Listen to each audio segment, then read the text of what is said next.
Buenas tardes. Soy Lizeth Onofre y estamos aquí con el licenciado Andrés Rincón Morera. Él es antropólogo de la Universidad de Colombia, también es magíster del Instituto de Estudios Políticos de la misma universidad y licenciado en Ciencias Sociales de la Facultad Latinoamericana de Ciencias Sociales aquí en México. Y pues agradezco mucho que esté aquí con nosotros, proporcionándonos algunos minutos de su tiempo. Perfecto. Ok, vamos a darle contexto para que veamos cómo va la entrevista. Nosotros estamos haciendo una investigación de cómo es el desempleo en el área de ciencias de la comunicación, pero cuáles fueron los factores que influyeron durante la pandemia respecto a este tema. Entonces, mi primer pregunta sería, usted como profesor, ¿cuáles fueron las dificultades, las que enfrentó para pues poder enseñarnos a nosotros como alumnos? ¿Cuáles fueron los retos de usted y cuáles fueron las herramientas que usted pues adquirió para pues brindarnos esa educación de calidad? Bueno, Lizeth, muchísimas gracias por la entrevista. Mira, yo creo que si uno quisiera ubicar los problemas relacionados con la cuestión pedagógica en el marco de la pandemia, primero creo que hay que señalar que en términos generales había poco conocimiento, poca adaptabilidad por parte del cuerpo docente de diferentes áreas del conocimiento, desde las ciencias humanas, pasando por la medicina, llegando hasta las ingenierías, para adaptarse a una situación de aislamiento social como lo que implicó la pandemia. Entonces, el primer punto era que no había preparación. Sí, ese es el primer punto que uno tendría que encontrar ahí, es que nadie estaba preparado para poder asumir un enfoque pedagógico desde la virtualidad a distancia y en el marco de otros problemas que más adelantito podemos señalar. Pero lo primero es que no había preparación.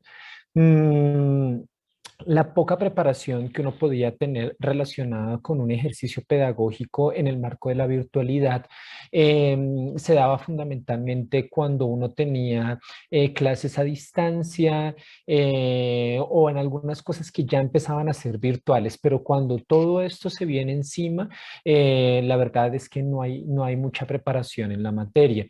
Entonces, por ejemplo, yo había dado mi caso personal y mi experiencia personal es que yo ya había dado algunas clases a distancia. Sobre todo yo trabajé en algunos momentos en Colombia con comunidades indígenas, entonces uno hacía clases a distancia, se veía eventualmente con ellos, con ellas, hacía algunos repasos de algunos temas y de algunos tópicos centrales. Y esa era la preparación que se tenía. Y yo te puedo decir que casi que la mayoría de docentes, hombres y mujeres, profesores y profesoras, apenas tenían algunos rasgos, algunas herramientas básicas de cómo entrarle a una educación a distancia, que no es lo mismo estar en el vis a vis, en el cara a cara con las personas. Y ese es un elemento fundamental, porque es que cambia el enfoque pedagógico, cambian los elementos didácticos y cambia sobre todo una persona, un aspecto muy importante, Lisette, que uno siempre, o al menos yo siempre tengo en cuenta a la hora de enseñar, es el contacto con las y los estudiantes, ¿sí? Percibir cómo están, percibir cómo se sienten, percibir cómo está su corazón, cómo está su cabecita, cómo está su energía, es algo fundamental a la hora de poder dar una clase. Porque ya sabes que el rendimiento académico no depende de si estudias mucho o poco, el rendimiento académico depende de si estás alineada o no con tu sentimiento, con tu corazón, con tu cabeza, si desayunaste esa mañana, si no lo hiciste, si te fue bien en tu familia, si tu mamá te regañó, si tu mamá no te regañó, si tuviste problemas con tu novio, con tu novia, si te fue bien en el transporte. O sea, hay un montón de cosas que atraviesan el ejercicio pedagógico y uno más o menos cuando tiene contacto directo con ustedes, uno logra percibir esas sensaciones, uno logra identificar cuándo están bien ustedes anímicamente y cuándo no lo están, pero a través de una pantalla esta cosa es demasiado difícil y para eso no había preparación posible. O sea, para poder asumir en qué circunstancia y en qué situación estaban las y los estudiantes. Entonces, con esto te quiero resumir que una gran parte era toda una cuestión de falta de preparación y de falta de poder haber avisorado, de poder haber proyectado desde los distintos aparatos estatales, desde los cuerpos institucionales, que una situación como esta podría presentarse y que las y los profesores necesitábamos un tipo muy específico de preparación. Entonces, lo primero es, nos agarró a todos por sorpresa. Sí, claro. Lo segundo, o el segundo aspecto que yo creo que es súper importante es la falta de adaptabilidad. Es muy evidente, Lisset, que en el cuerpo docente, sobre todo un cuerpo docente que no se ha formado desde un enfoque pedagógico, con un criterio mucho más humano, con un criterio mucho más sensible de cara a las necesidades de las y los estudiantes, y sobre todo que haya sido formado con un elemento que es fundamental en la pedagogía, que se llama inclusión educativa. Si uno no actúa desde la inclusión educativa, uno no entiende cuáles son las necesidades de sus estudiantes. Y acá hay un punto que a mí me parece que es muy importante. El problema cuando uno está estudiando, y en el caso de ustedes, cuando ustedes están haciendo una carrera universitaria, el problema no es que ustedes se adapten a las circunstancias institucionales o sociales que les tocó vivir. El problema es que las instituciones se adapten a los requerimientos y a las necesidades de ustedes como estudiantes y no al revés. Y lamentablemente la mayoría de docentes están muy acostumbrados en la presencialidad a que sean las y los estudiantes quienes se adecúen a los requerimientos y a las estipulaciones de ley. Y la pandemia nos puso frente a un escenario en donde muchos docentes se dieron cuenta de que el problema no es que ustedes se adapten a esto, el problema es que uno se adapte a las necesidades que ustedes tienen para entenderles, para comprenderles y para diseñar las mejores metodologías, los mejores requerimientos pedagógicos, las mejores didácticas, la mejor programación académica. Y entonces acá hay un reto de adaptabilidad que, yo te soy sincero, creo que hasta el sol de hoy todavía muchos docentes no tenemos todas las herramientas que quisiéramos para adaptarnos a este tipo de circunstancias. Porque lamentablemente, ya con esta partecita cierro esta pregunta con la que empezabas.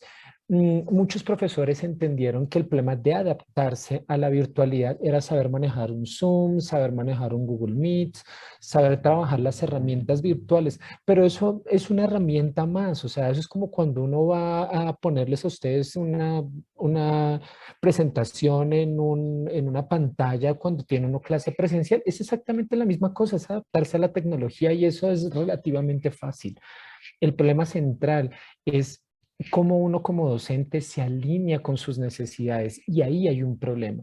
Y hay un problema porque las instituciones no dispusieron de una estructura mucho más clara para que uno pudiera acercarse a las necesidades que ustedes tenían para poder actuar más coherentemente y con mayor claridad para responder a lo que ustedes, a las situaciones que se les estaban presentando.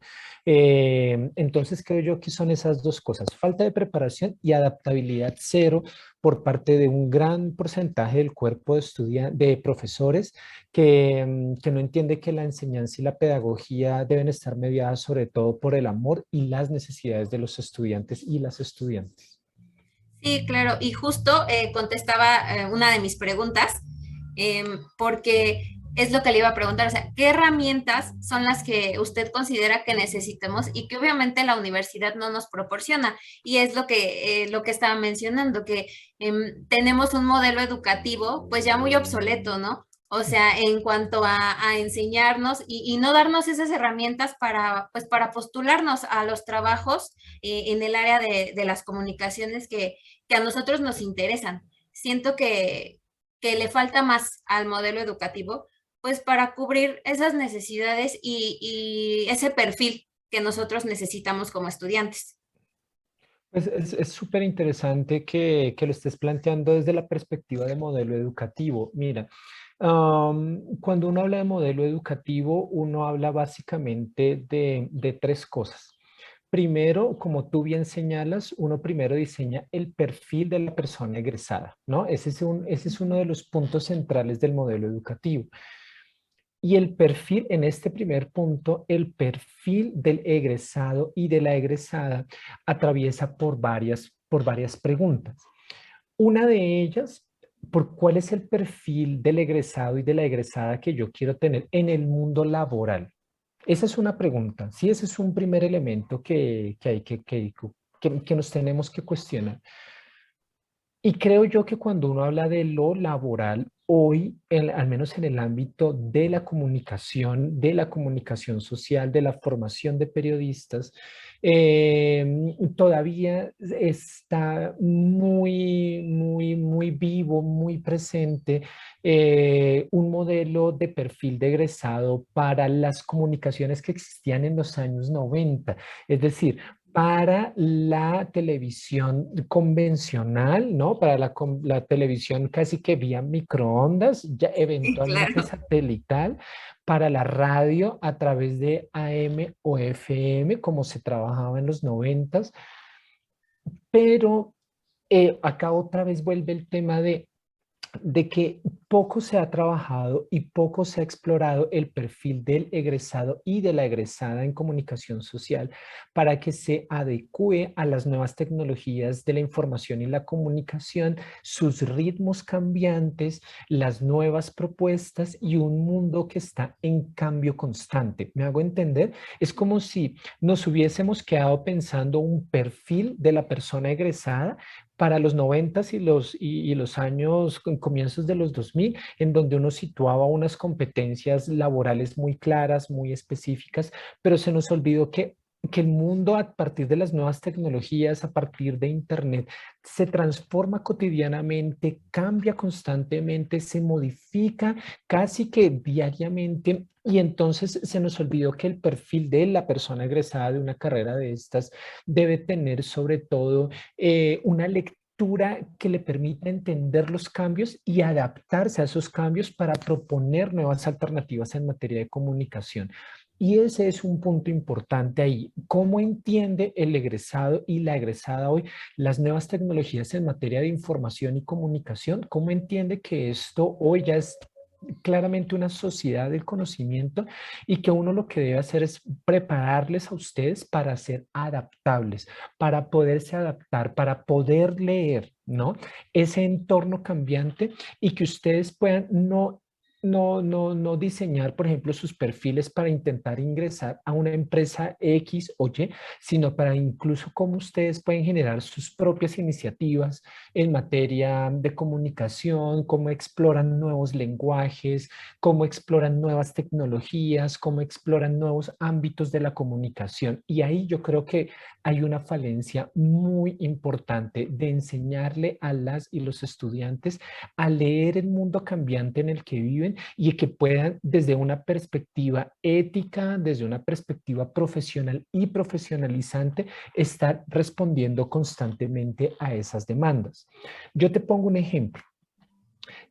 Un problema hoy, o más bien un escenario hoy de la comunicación clarísimo, es, por ejemplo, TikTok. ¿Sí? Sí, claro. Y ese es un escenario del ámbito profesional que uno debería enseñarles a ustedes a desenvolverse en una red social llamada TikTok para leerla con todo lo bueno y lo malo que tiene para que ustedes en esa plataforma puedan desarrollar todas sus potencialidades comunicativas como comunicadores sociales y como periodistas. Pero dime tú, hasta el sol de hoy, ¿en dónde les han enseñado eso en la carrera? No, de hecho hay mucha polémica por lo mismo de que mencionan muchos profesores que las redes sociales malinforman.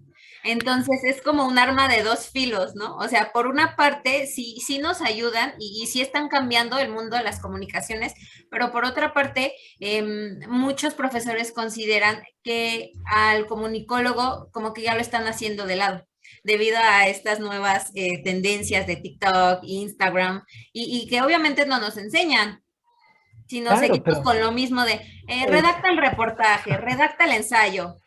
Exacto, exacto. Es que el problema es ese, ¿me entiendes? O sea, tú das en el punto. O sea, yo te soy sincero, yo no quiero ser despectivo con las y los colegas, pero el problema es como, o sea, yo hoy tengo 40 años, yo hay muchas cosas de esas redes sociales que no manejo, pero yo tengo que ser consciente de que mis estudiantes tienen que saberlas manejar y yo tengo que desarrollar toda una estrategia académica y pedagógica para enseñarles a ustedes a entrar en ese universo, a entrar en ese mundo, a actuar en él, poderlo hacer con un criterio ético, porque finalmente es una plataforma que sirve para cosas buenas y malas. Lo mismo sucedía, mira, ese mismo debate con TikTok estaba presente en la prensa de comienzos del siglo XX.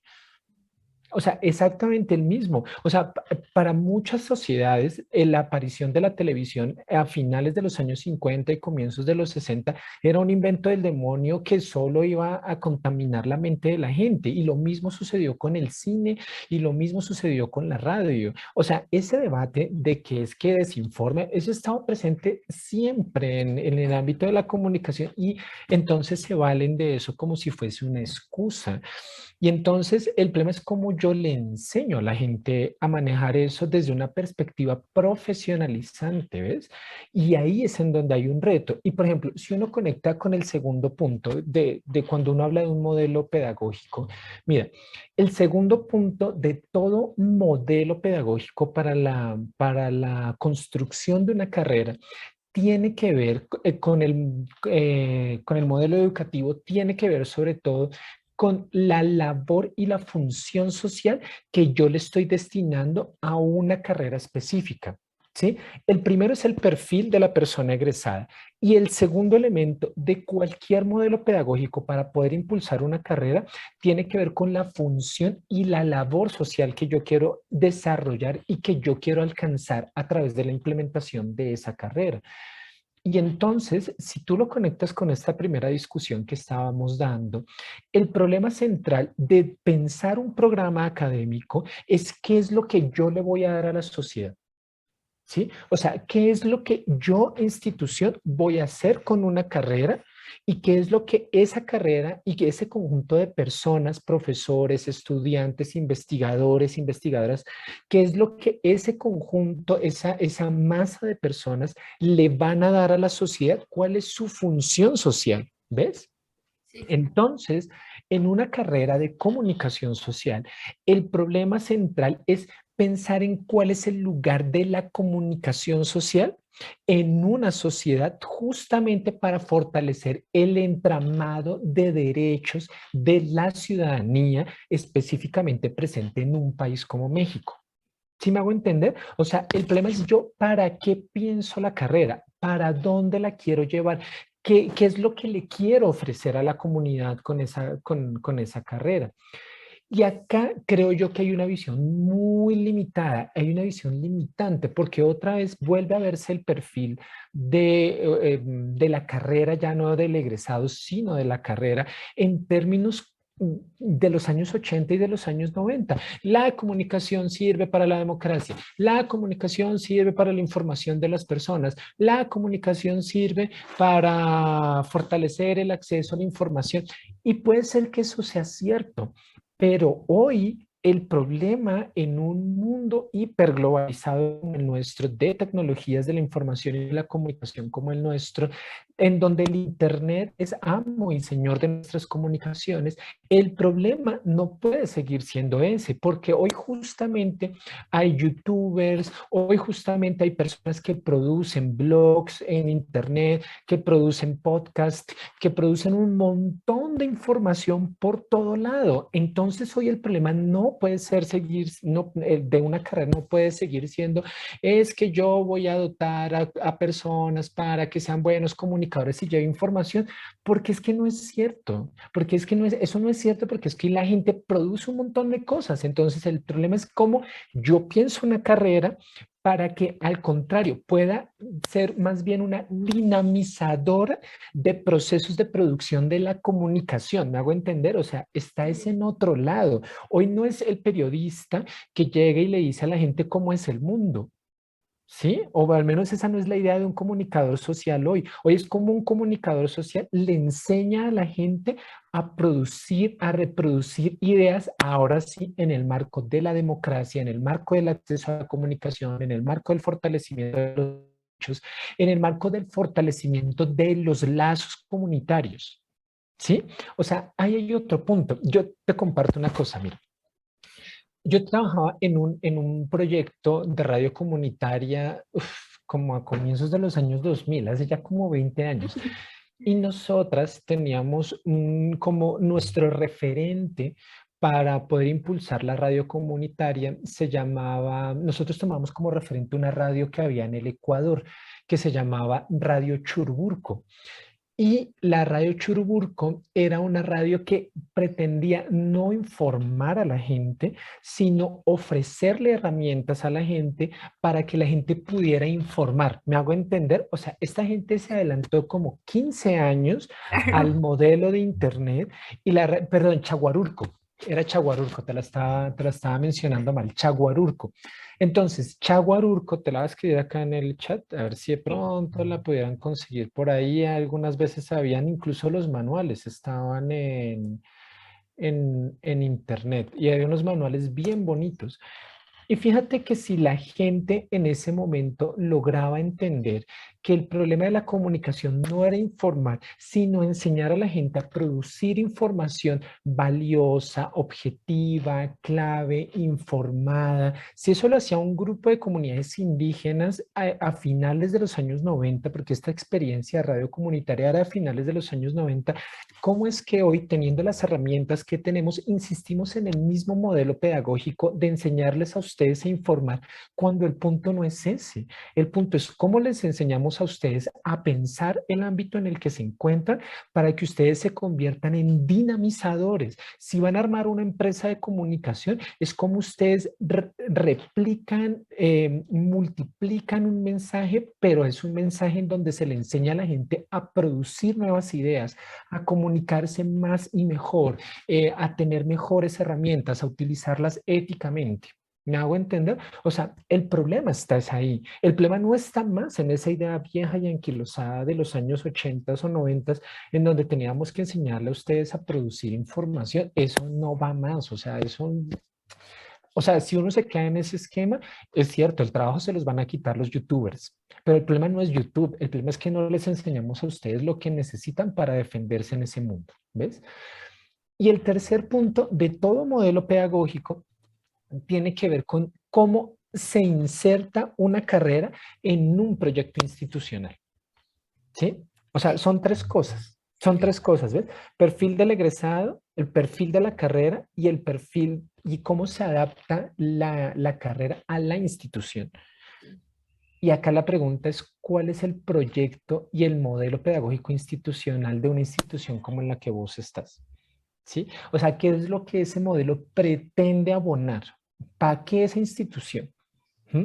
Y entonces creo yo que si uno no logra hilar esas tres cosas, no logra hacerlas adaptables, ajustarlas al momento actual, va a seguir produciendo y eso se ve, o sea, eso incide en cada una de en cada una de las materias que ustedes ven, ¿te das cuenta?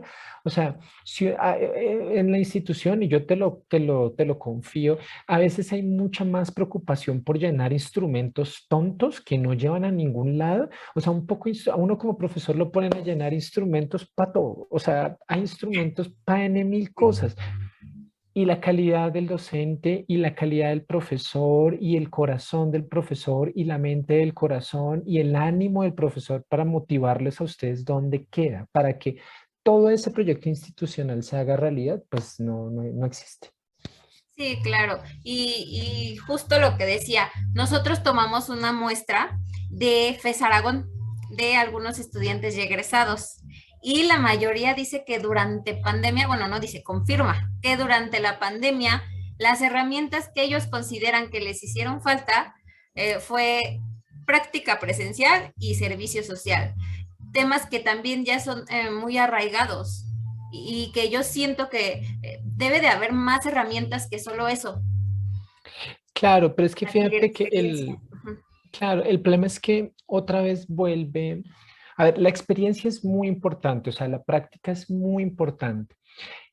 El tema de la práctica y la experiencia en el ámbito comunicacional lamentablemente ha estado mediada por una imagen, creo yo, muy idealizada del ser periodista y en el otro, en la otra faceta, muy idealizada del comunicador social, muy acostumbrado a estar en una empresa o en un entorno muy empresarial, ¿no? Esas es como las dos visiones que han primado. Pero se han olvidado otras facetas de la comunicación y de la práctica del profesional en materia de comunicación. Y me refiero, por ejemplo, a la dimensión comunitaria. Esa es una, o sea, la comunicación comunitaria hoy se ha dejado de lado. Mira tú, por ejemplo, cuántas radios comunitarias han desaparecido y la radio comunitaria era un factor fundamental en materia de acceso a la información hace 20 años porque pues la gente no podía venir a la ciudad, apenas tenían su radiecito ahí de baterías muy pequeño a través del cual se informaba. Y por ejemplo, la radio comunitaria o el proyecto comunitario de radio, el proyecto barrial de radio, el proyecto, por ejemplo, de comunicación o de periódicos locales se ha perdido. El proyecto o los proyectos incluso de televisiones comunitarias se han perdido porque llegó el Internet y es como si se hubiese atomizado la información y la comunicación y se perdió tal vez ese valor o se ha venido como diluyendo ese valor social de la comunicación en otras dimensiones y en otras aristas. Entonces creo yo que acá el problema es fundamental, fundamentalmente es de falta de creatividad para poder desarrollar distintos tipos de iniciativas. Y otra vez, y te insisto, el problema no es de ustedes. El problema es de la institución y el cuerpo docente. O sea, es cómo les animan a ustedes a tener inventiva, a tener creatividad, a desarrollar nuevos proyectos comunicativos, nuevos proyectos solidarios, a entender otras dinámicas y a entender otras necesidades sociales. Es que el punto está ahí. Yo te pongo un ejemplo. Hoy en México existe un problema, una crisis de personas desaparecidas. ¿Sí? ¿Por qué no, por ejemplo, enseñarles a ustedes como estudiantes a acercarse a los colectivos de personas desaparecidas para fortalecer las redes de comunicación de estos colectivos? ¿Sí? Sí, claro. Eso es un ejemplo, es Ujú. un Uno ejemplo, de mil. uno de mil. El segundo, en México hay un problema tremendo de violencias contra las mujeres. Y hay miles de colectivos que trabajan en pro de la defensa y los derechos de las mujeres. ¿Por qué no enseñarles a ustedes, por ejemplo, a acercarse a esos colectivos para que ustedes puedan convertirse en factores claves de la comunicación de esos colectivos? Porque es que se trabaja en pro de derechos fundamentales de las mujeres. ¿Sí me hago entender? O sea, es como uno les enseña a ustedes que la práctica profesional también es una práctica social, también puede ser una práctica que les abra una perspectiva al mundo laboral. Ustedes pueden convertirse en seres dinamizadores de otras perspectivas, de otros ámbitos comunicativos que no son los normales que les estamos enseñando a pensar. Y así es que hay muchos ejemplos. Está el tema animalista. ¿Sí? Hoy hay muchos colectivos de personas en defensa de los derechos de los animales. Uno, hoy hay miles de problemas, por ejemplo, con temas de salud sexual y reproductiva de las y los jóvenes. Otro, hoy hay 20.000 problemas en los barrios. Los barrios en los que cada uno y cada una vivimos tiene un montón de problemas. Y entonces el problema en la práctica no es esperar a que una empresa me abra un espacio, no es esperar a que yo pueda incorporarme a un medio de comunicación, no es, o sea, es que es una mirada muy limitada de la sociedad en la que vivimos, de los proyectos en los que nos podemos involucrar. Y es un problema entonces otra vez de inventiva, de creatividad, de darles a ustedes las herramientas para que esa cabeza tan inteligente que ustedes tienen pueda así como explotar y desarrollarse con todo lo que ustedes saben y pueden poner en marcha. porque yo no dudo nunca de las capacidades que ustedes tienen, pero sí dudo mucho de nuestra habilidad como docentes para explotar y guiarles a ustedes por un camino que sea el más adecuado en función de las necesidades y que no estén esperando a vincularse a Televisa, a TV Azteca. Ese momento puede llegar, ¿sí? Pero ustedes tienen que ir labrando su propio destino para no depender de eso, ¿sí? Sino que lo tomen en algún momento como una buena alternativa, pero no como la única alternativa. Entonces, el problema es generar ustedes sus propios mecanismos de comunicación que les abran al mundo, que les abran a otras nuevas realidades, pues lamentablemente no se desarrolla, ¿ves? Entonces ahí hay un tema de mucha miopía en el ámbito de la comunicación. Yo esto que te estoy contando es porque tengo estas peleas siempre con mis Siempre. compañeros docentes, o sea, con mis compañeros docentes es, a ver, vamos a quedarnos en lo mismo de siempre, o sea, vamos a quedarnos enseñando lo mismo que enseñábamos hace 15 o 20 años, y es como, a ver, o sea, los chicos y las chicas tienen otras perspectivas, tienen otros marcos de inteligencia, tienen otros marcos de comprensión, tienen acceso a otras herramientas, construyen sus redes sociales de otra forma, ¿no? Sus vínculos cotidianos de otra forma. Proyectemos eso, pero lamentablemente nos quedamos como anquilosados, o sea, nos quedamos en el siglo pasado, literal, muchos profesores. Sí, claro. Y sobre todo esto que dice, o sea, a nosotros nos mueve, no sé, estar en las redes sociales, eso de contra la violencia a la mujer. En este caso, a mí me mueve promover la tenencia indebida de animales. Yo rescato animales, estoy con los perros fascinada y siento que los docentes deberían como sí, como darnos esas herramientas y esa parte de, ok, hagan, vayan, pero muévanse, no nada más estar en el salón y sin hacer nada o tomando apuntes de cosas que yo creo que ni vamos a entender o ni vamos a aplicar después. Sí, totalmente, totalmente, totalmente, porque es que el campo de la comunicación, fíjate, tiene una dimensión de práctica aplicada, pero esa dimensión de práctica aplicada debe ajustarse y reajustarse conforme el mundo va cambiando. Y eso es lo que no sucede, ¿ves? O sea, eso es lo que no se ha hecho tan claramente en el último periodo. Y te cuento que es un problema de México, pero es un problema de otros países en donde la labor del comunicador y de la comunicadora social tiene que repensarse, ¿no? Tiene que reajustarse. Y esa es una faceta, ¿no? Porque aquí apenas hemos hablado del ámbito de lo pedagógico. Ahora, si uno mira, por ejemplo, el ámbito de la investigación, esa es una faceta que también está súper marginalizada en los procesos de formación actualmente. Todo comunicador social y toda comunicadora social debería tener unas súper herramientas en materia de investigación. ¿Sí? De investigación social. O sea, ustedes deberían saber cómo elaborar un proyecto de investigación, ustedes deberían tener herramientas de investigación cualitativas, cuantitativas, deberían saber hacer una etnografía, deberían saber hacer una regresión lineal en materia estadística. O sea, uno debería brindarles a ustedes todo eso, porque eso debería servirles a ustedes para investigar el mundo que les rodea, para escudriñar el mundo que les rodea, para que cuando ustedes, por ejemplo, vayan a hacer periodismo investigativo, ustedes tengan las herramientas para hacerlo.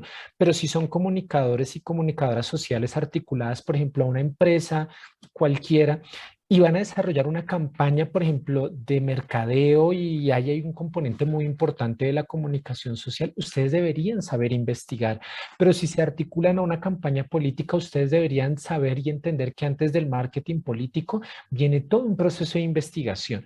Y esa parte de la investigación, de construir semilleros de investigación, de construir, por ejemplo, equipos de investigación, de hacer seminarios, esa es una cosa que hoy no se enseña. ¿Cómo percibe el desempleo post pandemia en comunicación? Es tremendo reto. Mira, yo creo que el primer punto que uno debería tener en cuenta es que en general la pandemia trajo un alto porcentaje de contracción de la fuerza laboral empleada institucionalmente y con contratos fijos, bien sea a término definido, a término indefinido. Entonces, uno de los primeros efectos de la pandemia, no solo en materia de comunicación, sino en distintos ámbitos, es que hubo una contracción del empleo formal. Ese es un primer punto que hay que tener en cuenta. El segundo punto que hay que tener en cuenta es que de la mano de la contracción laboral que trajo la pandemia, hay una dimensión que es real y que han estado atravesando varios países, sobre todo en Latinoamérica o esto que se conoce como el tercer mundo, y es de contracción de las economías, ¿sí? Que es el segundo punto. Entonces, el tema de la contracción de las economías tiene que ver con que, por ejemplo, ha habido un proceso de desvalorización de ciertas monedas locales. La moneda mexicana es una. En general, en Latinoamérica, respecto al dólar, ha habido un proceso muy fuerte de devaluación y esos son aspectos que hay que tener en cuenta para poder valorar el mercado laboral. El mercado laboral no es solamente la disponibilidad de empleos. El mercado laboral tiene que ver sobre todo con el equilibrio entre la oferta de empleo, la demanda del empleo y las características que tienen esos empleos. Entonces, la pandemia afectó gravemente esa suerte como de equilibrio que podría haber en algún momento y de cierta estabilidad, de cierta oferta de empleos para distintas áreas profesionalizantes. ¿Listo? Entonces, ese es un primer punto que uno tiene que tener en cuenta. El segundo punto que uno tiene que tener en cuenta es que la recuperación del empleo eh, formal ha sido un proceso muy lento en el último periodo para distintos tipos de profesionales. Entonces, el porcentaje y las tasas de recuperación del empleo en el último periodo han sido muy lentas y han tenido como algunos avances, algunos procesos de aceleración y en algunos meses de desaceleración. Entonces todavía no acaba de equipararse la situación al momento en que estábamos en 2019 antes de la pandemia. Entonces, en ese contexto general es que se involucra el ámbito de la comunicación. Entonces, el ámbito de la comunicación presenta varios retos específicos. El primero de esos que tiene que ver con que se contrajo el empleo, despidieron a mucha gente y hoy el proceso de incorporación ha sido muy lento para volver a estabilizar. ¿Eso qué quiere decir? Quiere decir que hay una amplia oferta de mano de obra, pero una reducida capacidad de oferta de incorporación de empleos. ¿Sí? Entonces, ese es un primer problema. Hay mucha gente buscando trabajo, en otras palabras, y hay pocas ofertas o pocas plazas para esos nuevos trabajos. Ese es un problema que es real y que se está viviendo en el último periodo. El segundo aspecto relacionado con esto tiene que ver con que hoy se están ofreciendo modalidades de contratación que que no encuadran dentro de la formalidad de los trabajos. Es decir, hoy te están ofreciendo, en general en comunicación, hoy predominan mucho las consultorías, predominan trabajos, se me olvidó cuál es la figura que se tiene, como de personas que te contratan a 2 o 3 meses para productos muy puntuales para cuestiones muy específicas, pero no una formalización de empleo con todos los derechos a los que se debería tener acceso. Y en ese sentido, sí, yo los últimos datos que había estado identificando es que el tercer problema relacionado con eso tiene que ver con que como hay una amplia oferta de mano de obra, pocas plazas para ocupar, mucha informalización y transformación de los empleos ha redundado en una baja de los salarios, ¿sí? Entonces, cuando me refiero a baja no es que te estén pagando como en 2015, pero casi, casi que hoy la mayoría de empleos que se están ofertando están más o menos por el monte en donde estaba en 2017, 2018. Y eso trae un problema para las y los comunicadores sociales, y es que año a año crece el índice de precios al consumidor, es decir, la inflación. ¿sí?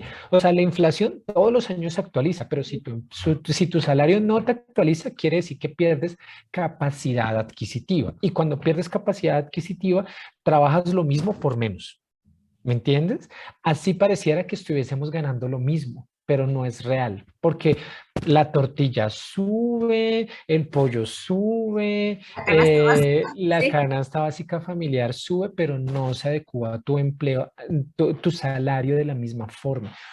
Entonces, ese es un problema real. ¿Sí? O sea, ese es un problema real que hoy se está atravesando, de salarios con menos capacidad adquisitiva, de un mayor número de personas desempleadas, de mayor informalidad en el trabajo. Sí, esa es como una faceta del problema del empleo después de la pandemia para el ámbito de la comunicación social. Y lo otro que yo he visto por ahí es que han como emergido nuevas, que es el segundo aspecto que me parece importante, han emergido como algunas alternativas, perdón, sobre todo de parte se han formado como pequeños colectivos, ¿no? Pequeñas cooperativas para intentar buscar alternativas laborales. Hoy hay mucha gente que está poniendo sus ojos en ser youtuber, en tener sus propios podcasts para intentar impulsarlos y generar como algunas alternativas económicas, porque si bien es cierto, no traen una gran cantidad de dinero, pues algunos logran dar con el punto de poder hacer dinero a través de esas plataformas.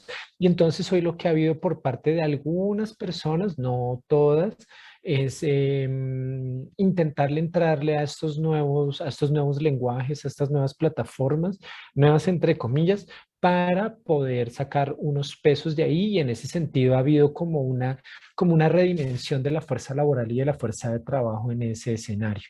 Em, y lo último que yo te tendría que decir en este terreno, justamente con algo que te señalaba hace un ratito, es que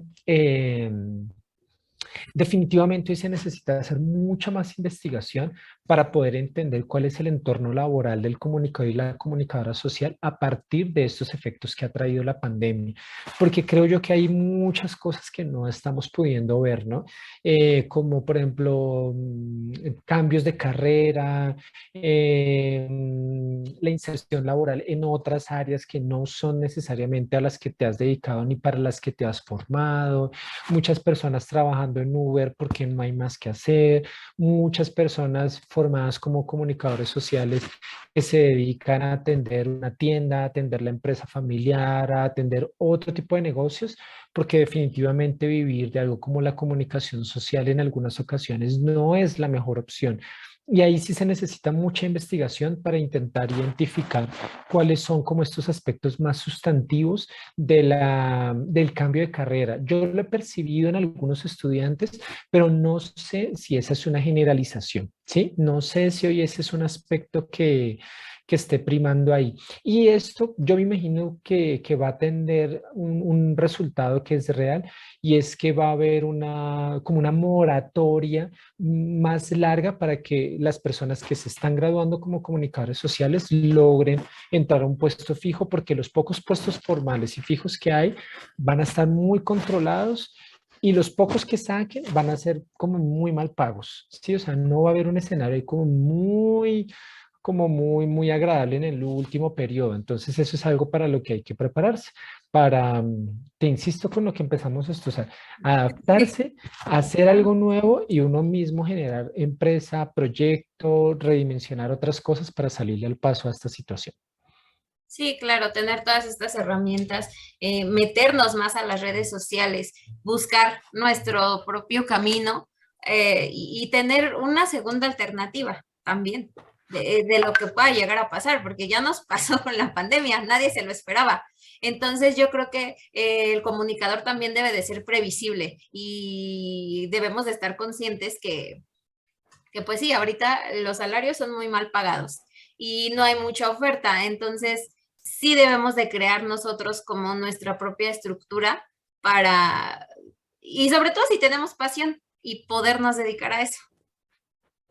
Exactamente. Esa es una parte que hay que buscar y sobre todo que hay que cultivar, ¿sí? O sea, Estas cosas hay que irlas pensando poco a poco e ir diseñando alternativas desde que ustedes están en la carrera. O sea, desde que ustedes están en la carrera debieran contar con un escenario institucional que les permita ir pensando sus proyectos para cuando sean egresados y no pensar el proyecto cuando egresan, ¿sí? Son dos Ajá, cosas sí, diferentes. claro. Ir pensando en estas alternativas debería ser algo que desde ya se les esté motivando. Por ejemplo, graduarse con un proyecto que se vea, no con una tesis, graduarse con un proyecto que esté andando, que ya tenga cara, que tenga cuerpo. Esas son cosas que ustedes deberían empezar a proyectar y a fundamentar. Sí, claro. Bueno, pues le agradezco muchísimo, muchísimo el haberme brindado todo este tiempo. La verdad es que me quedo con muy buen sabor de boca y no elegí mal cuando sabía que quería entrevistarlo a usted. Qué bueno, Lisset, me encanta.